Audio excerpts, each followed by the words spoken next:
What is up, YouTube? It's Kingfisher745, and in this video I'm going to be showing you a Black Knight with all his abilities at level 9 and level 10. So stay tuned to see Black Knight in action. Now, when building a team around the Black Knight, it is important to take advantage of his Blood Curse buff. This means placing allies with him that can cause bleed effects to the opponent.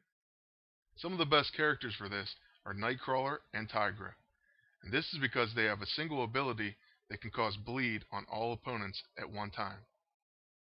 In this video, as well as in part 2, I'm going to show you Black Knight teamed up with a number of characters, including Tigra and Black Cat, and I'm going to also show you him facing several different enemies throughout different missions. That way you can get a sense of the Black Knight in virtually any situation. At the end of the video, I plan on giving you my impression of the character so far, so make sure you stick around for that. As for now, I'm just going to skip right into the gameplay. I hope you enjoy.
So here are just a few of my impressions so far on the character.